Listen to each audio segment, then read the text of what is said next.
Welcome back to the How to Pivot podcast. I have a very special guest today that I just got done talking with, and I know you're going to find so much value.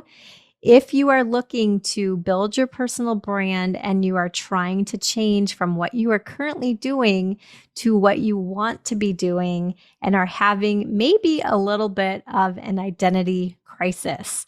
So, my guest today is Tisha Marie Pelletier. She is dubbed authentic with a touch of badass, and that is totally her. And you will hear it in a little while. She brings her infectious energy through storytelling and powerful inspirational tips on and offline. She has served as an MC and speaker on numerous stages and as host of her Success Over Struggle live panel that happens quarterly in Phoenix, Arizona. So if you are local here, you definitely need to check it out.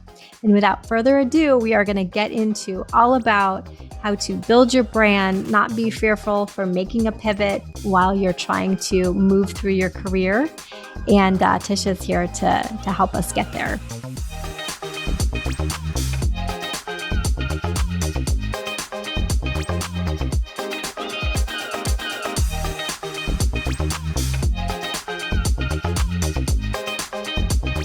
All right, Tisha, thank you so much for joining me on How to Pivot. I am so excited to have you on. And as I mentioned to you before we got on, you are one of my first guests on the How to Pivot podcast. So thank you and welcome. Thank you, Sharon. I'm honored. I love the title, How to Pivot. I feel like I am a queen at that.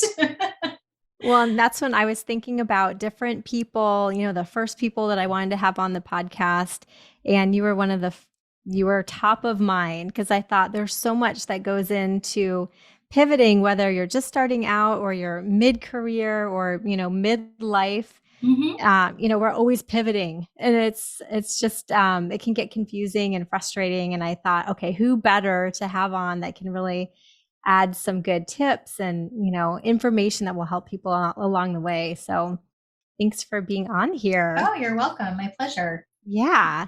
So I thought firstly, when I think about you, you have a tagline that you're dubbed authentic with a touch of badass. And that is so you. So I always remember that. I'm like, yes, that is Tisha. So maybe if you can just take, a couple minutes and just give our listeners just a brief overview of your experience and who you are. And also then after that, then we'll get into, why you are such a point of contact for this topic. Sure. Well, I've been in business since 2004, and I've just run the gamut in terms of the types of experiences that I've had. I started off with a marketing company, and then I landed I launched an event management company with a friend, with a colleague, my business partner, and then I became a mom. And throughout all of that. So I'm having kids, I have these businesses, I'm feeling like my identity is a little lost. And I was looking for a community and very big into community, and ended up launching a mom entrepreneurs organization called the Mom E Club.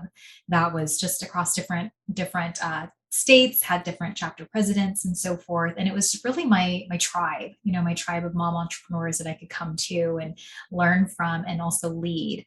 And then I just really had this, I would say, this epiphany or midlife crisis, whatever you want to call it, in my 30s, where I'm like, I love what I'm doing, but I don't know if it's really where I want to stay.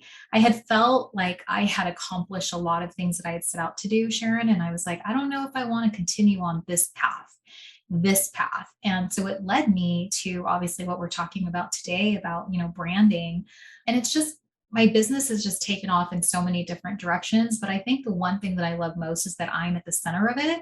I'm designing it the way I want to, and it's not tied to a specific industry, if that makes sense. Like, I had my marketing company. So of course you're going to come to me for marketing, or I had my event planning company. So naturally you come to me for events. And it's nice to be able to use so many facets of the experiences that I've had to be able to build what I want and do what I want and say no to things that I don't want anymore.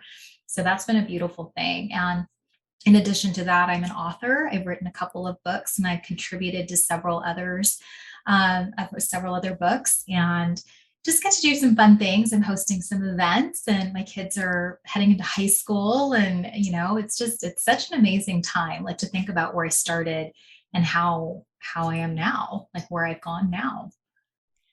That's great. And I think that there's so much to it because when you say the word brand and you think about brand, a lot of times people think about marketing, like, oh, I Hmm. don't need a personal brand because I'm not, an influencer or on social media or whatever. But really, I mean, your personal brand is so much more as it relates to your career.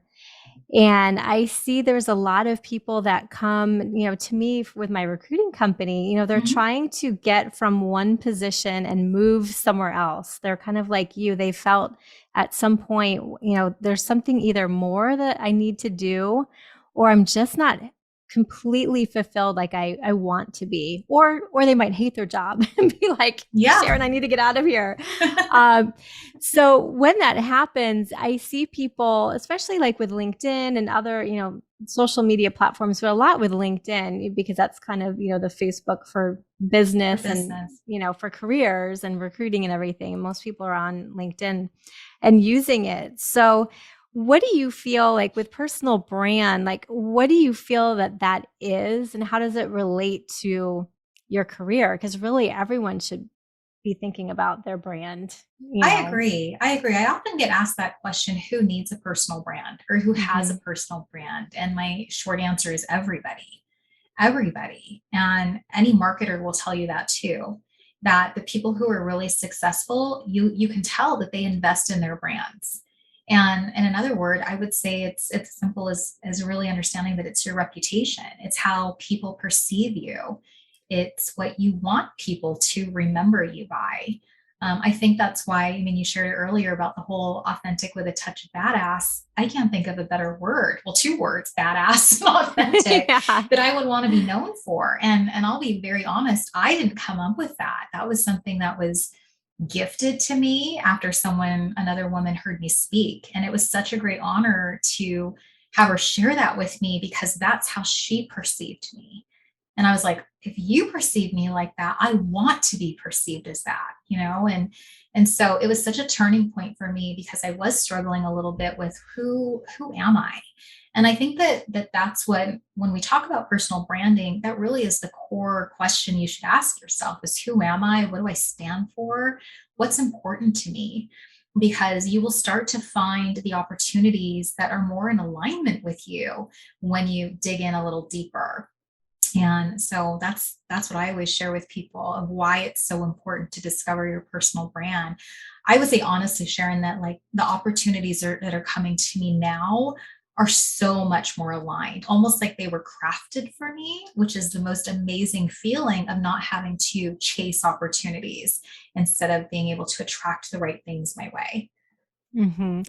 So I think, would you say that it's really about understanding what you want and who you Mhm. are as a person, and then just exemplifying that and putting that, whether it's content or reposting or resharing things, specifically for LinkedIn or other social media platforms, just then choosing, okay, how can I, describe myself to others so that others perceive me the way that I want to be perceived. Yeah, Would that it really is. And I think that if people are lost in that exercise of who am I and how do I describe myself, asking your closest friends or family, describe what you think of me, in 3 to 5 words. And if they come back and the words are not what you would picture for yourself, that's a really good eye opener of, I don't want to be that, or yep, that's me to a T. It's me to a Mhm. T. So that's a really simple exercise of, hey, I'm just trying to figure out who I am. And, I just would love to ask you this one question. And I asked that actually on LinkedIn, and people were so eager to say what they thought, even if it was just like 3 to 5 words of what they saw when they saw me on LinkedIn or when they saw me on social media or they met me in person. And I was like, that is spot on, spot on. Mhm.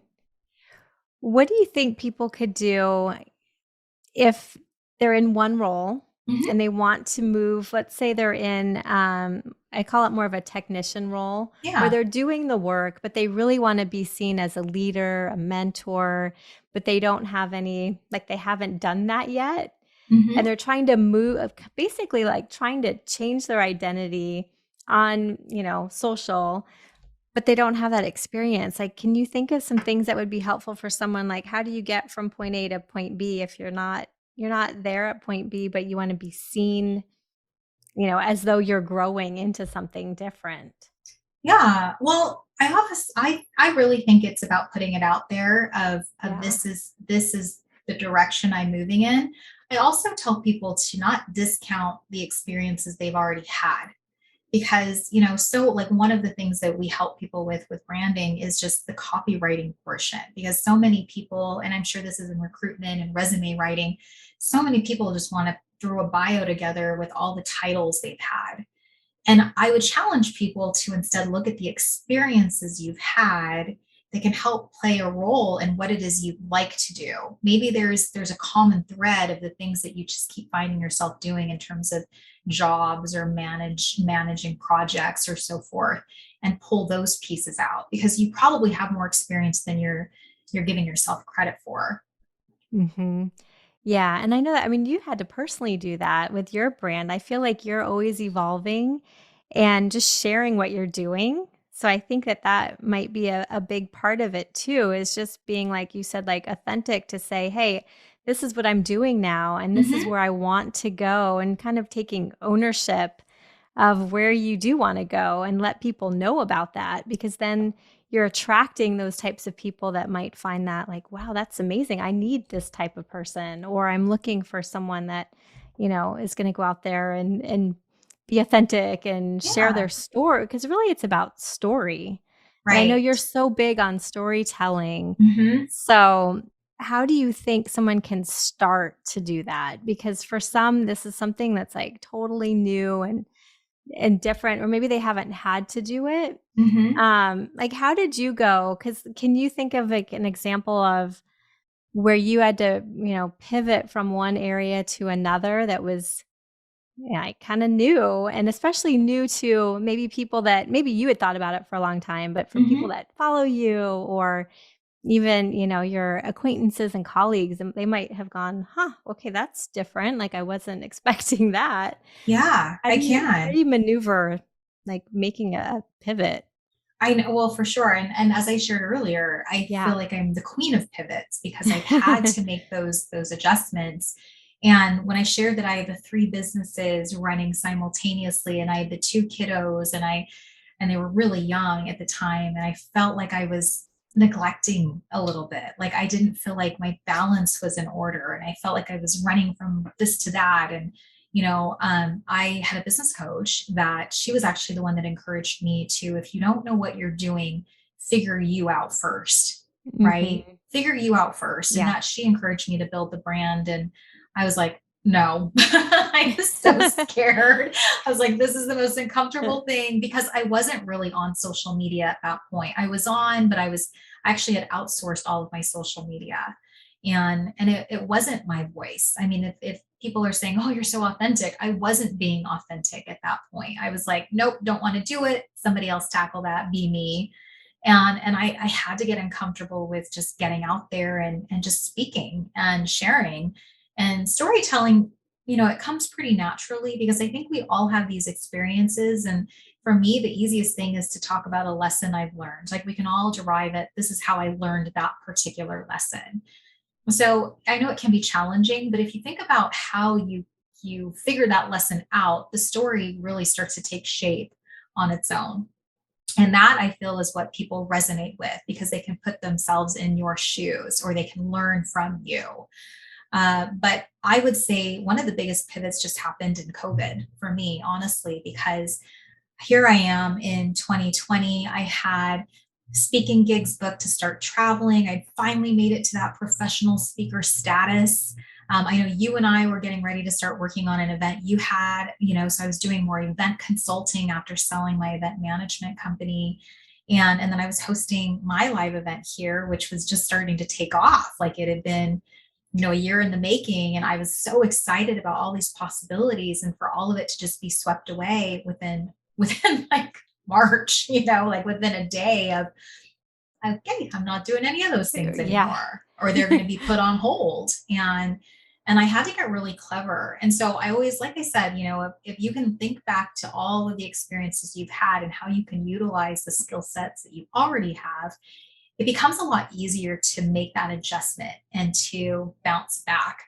And for me, because I had been building my personal brand for a while, I knew that, hey, I could help someone else do this. Kind of in a weird way. I read this book called The Obstacle is the Way, and this became my way. This obstacle that I was so fearful of became the way for me in a time where I was a little uncertain of what was my next pivot or my next move. And then it led to my next pivot. Like it led to all of these next pivots. And so when I started thinking about personal brand building, I was actually working out of a co-working space that was tied to a real estate brokerage.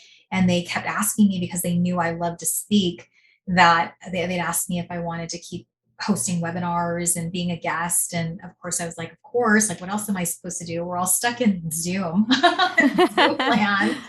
And it just so happened that as I started to share about how to build a personal brand, I started to marry my first business together with this, Sharon. Like I thought about what other people were doing to help solopreneurs specifically on building their brand. And what I realized is that not a lot of personal brand strategists were actually doing the execution steps. They weren't taking the action steps with their clients.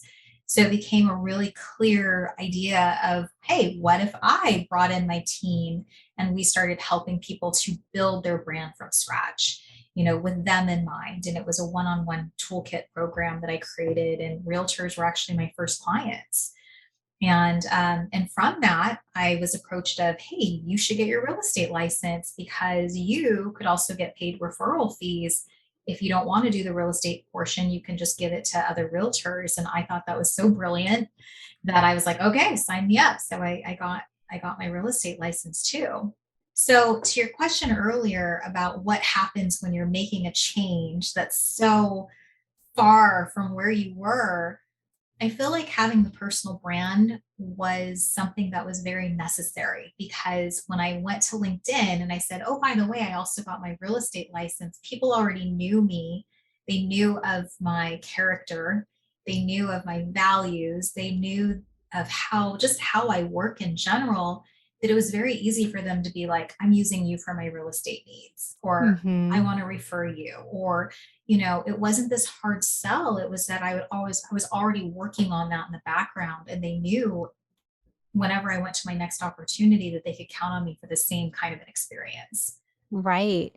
Have you ever been a little hesitant to tell people what you're doing next, for just almost for the fear of people going, okay, what is she doing now? Like she keeps, and I'm not saying you, but I'm saying, because I've done this too. Whenever Mhm. I'm about to launch something new or do something new, I have this little like voice inside my head, like, and again, it's not right, but it happens where you start thinking, okay, well, what are people going to think of this? What is my message going to get cloudy if I start adding new things on Mhm. to what I have been doing? Have you ever felt that, or do you just feel like, okay, I'm just going to, do what I want and, go with it with a positive mindset and it's not going to happen? I think I take that approach to it. Yeah. And I think that because I've really established my business as my name, Tisha Marie Enterprises, it's not tied to marketing events like it was before. Now I've given myself that versatility, that flexibility to change the game. Like when I first started Tisha Marie Enterprises, I was fixated on I'm only working with women because that's all I knew. I was working with mom entrepreneurs at the time, and now I had made it so that I was just working with women.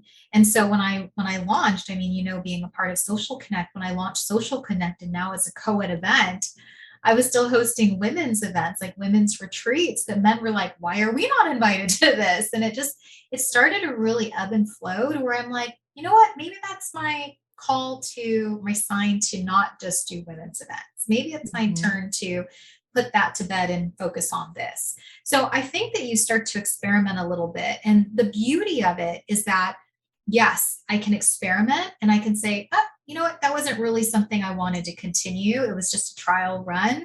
It was a pilot program, and now I'm moving on to something else. But people still remember me for this. They don't remember me, oh, Tisha just changes her mind and does all these different things, Yeah. and that was the one thing, when my coach told me about building a brand, that was really the one positive, the benefit that I could see from moving in that direction was, wow, okay, so if I change my mind, it's okay. But if I tie it to a specific industry or niche, I can't get out of it. Like Right. I Right. can't. Whereas now I'm like, oh, it's a page on my website that I can easily delete. Right. Instead Well, of I love refocusing and that. changing the whole business and creating another entity. And that's Right. the part that I really loved. I love that you're giving yourself permission to Yeah. experiment because otherwise it gets stale. And Yeah. some of the candidates that we work with and just people in general, they're like, I'm so burnt out. Like I can just do this in my sleep and I just need something different. But they're, a little fearful of what they might lose in the process. So I think it's great, like giving yourself permission to say, you know what, I'm going to try this. Hmm. And I love like how you said it's a pilot. It's not like you have to try it and, then be tied to it for 10 years, Yeah. So I Yeah. think that's super important that you're building your personal brand and your brand it's you, Yep. and you can change your mind, try something new, Yeah. experiment. And that's what Yeah. makes it fun and brings different experiences that you can then teach other people or inspire someone or feel fulfilled, in whatever you're doing. So I love Yeah. that. One of my many ambitions, and people laugh when I say this, but it's because I want the simple life. And coming back from Costa Rica, where their whole motto is Pura Vida, the simple Love life, that. Yeah. is is that I've always said, I'm like, I want to still have that social interaction with people. And like the perfect job, I don't know if I shared that with you, Sharon, but the perfect job No. to me is just being able to be like the chips and salsa girl. Like just to go to a restaurant and say, I don't want to become a server. I just Right. want to be the first person they see that greets them, that gives them the chips and salsa, cannot get yelled at because I didn't mess up an order, or the Right. food wasn't hot enough, but that I just get to make people smile because I'm sure they're hungry. They just want that to get started. Right. And Give and me people yeah. just laugh. But I was like, you know what? I love it because it still fulfills a purpose for me. It still fulfills that need to connect and meet new faces and have a conversation. And I just, it is such a part of my personal brand of just being, the conversation starter, Mhm. and just being, gracious, and this gracious host and this welcoming person. Like it's still such a part of my brand. And I've said that, I said, yep, I do all these things, I got the real estate license, but what if tomorrow I wanted to quit everything and start a donut shop? Like it would still be the same me that gets to do that for you, Right. and I think that that's why I try to create that example for people of, you could be a nurse today, and tomorrow you could want to become a pilot. Like you're still going to carry that with you, all of those values, all of those principles, all those lessons that you've learned to whatever you Mhm. do next in your life. And yeah, that's so great. I think it's just a good reminder that it's the whole person and people shouldn't maybe overthink Hmm. about, brand identity and okay, now I like who am I? Because I think it's like you said, just figuring out who you are and what you want to give out to the world. And Right. it can be something just general. It doesn't have to be so specific that if you do make an adjustment, I mean, that's life, that's growing, that's Yeah. adulting, and moving Right. through your career. So I love Right. that. I think that's a great reminder. I've met so many people, especially, older age, that just they've contacted me, and what they were doing before is so far from what they're doing now. Like a Mhm. lawyer who's now like a songwriter. And Love I that. love it because Yeah. remember, you fall in love with the person. You love the person. And it doesn't matter what they do. You still trust them. You still admire them. So it doesn't matter what pivot they end up making. You knew them from like this woman in particular. I knew her as a fantastic lawyer, but I'm like, I'm sure you're a fantastic songwriter too. That's amazing. Yeah, Yeah. yeah. So that's what I love about branding. I feel that, when you can figure out who you are and you lead with that instead of your title. I mean, we saw that. I'm sure you saw that a lot, especially that people's titles changed or they had to leave an industry because it was no longer relevant. And it's Mhm. like, don't hang your hat on your title. Like it can leave at any moment. It's not a permanent thing. You are a permanent thing. Love that.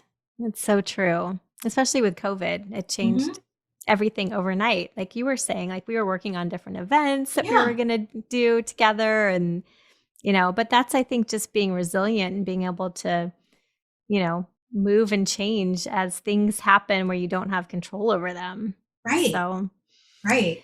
It is. yeah. It's so much about resiliency. That was a great lesson in COVID. Yeah, it really was.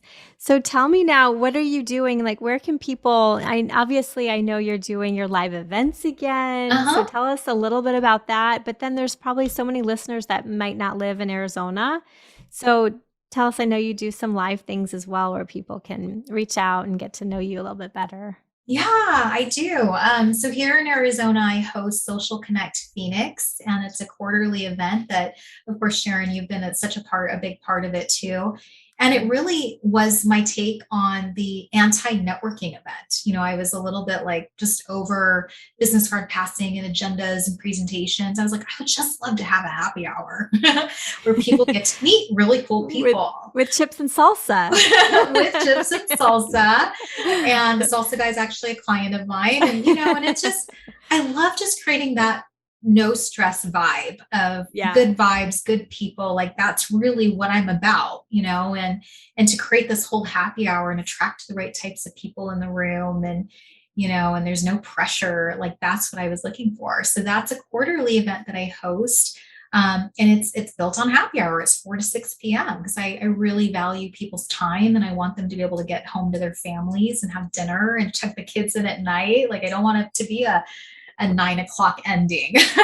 Yeah. And so that's an event. Then I also love hosting community events. So one of the other dilemmas I kept facing was that my kiddos are in the National Honor Societies and they could never find service hours that fit with their schedules, or there were so many caveats like they weren't old enough or just different reasons. And so I decided to start teaming up with local nonprofits here that just need an extra hand and being their extended workforce, so to speak. And that became more of a community event where families could get involved and kids of all ages could just really understand the value of community service. And so I try to do that every month or every other month or so forth. And then as far as live streams, I host a live stream called Tisha Talks Live on Fridays at 10:45. So I'd love to have you as a guest, Sharon.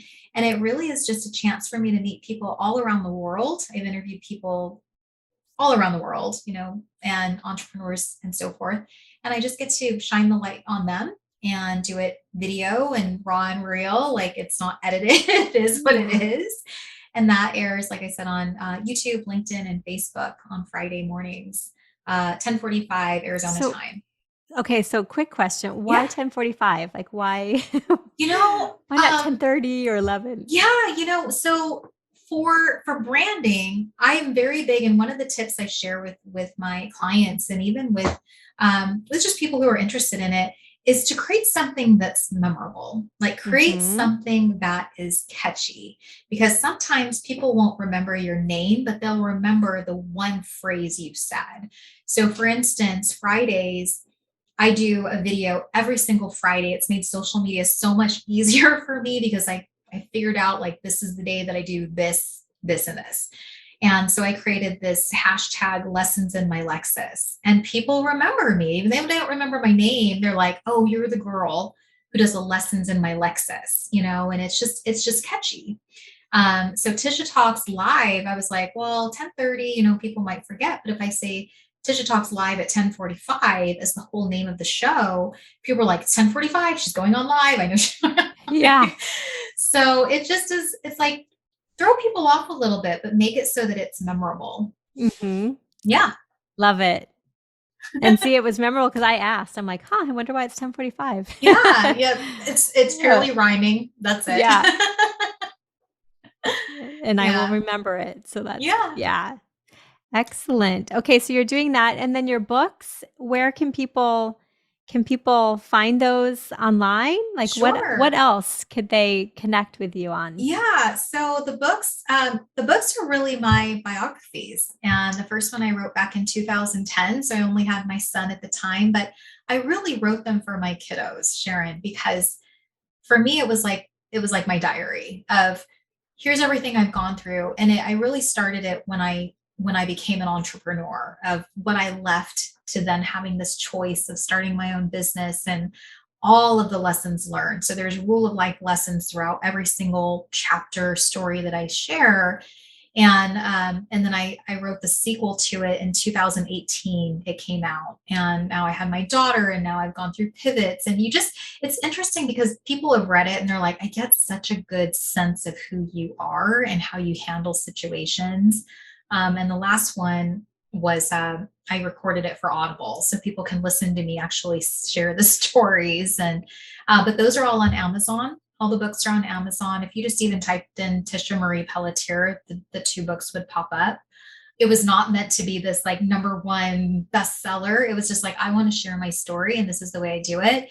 And then during COVID, I ended up releasing another 52 life lessons, like catching people up in my story. And those are just on my blog, on my website. And I did it a little differently. I wanted my kiddos to be able to access it even on YouTube. So I recorded the life lessons and put them up on YouTube, and then the stories on the blog. Excellent. I'll put all of that in the show notes Yeah, too, so people can find you easily. And thank you so much for coming on. I know this will be helpful for so many people. So thank sure. you, Tisha. And thanks, everyone. Absolutely. Yes, thanks for listening in to another How to Pivot. We'll talk to you soon.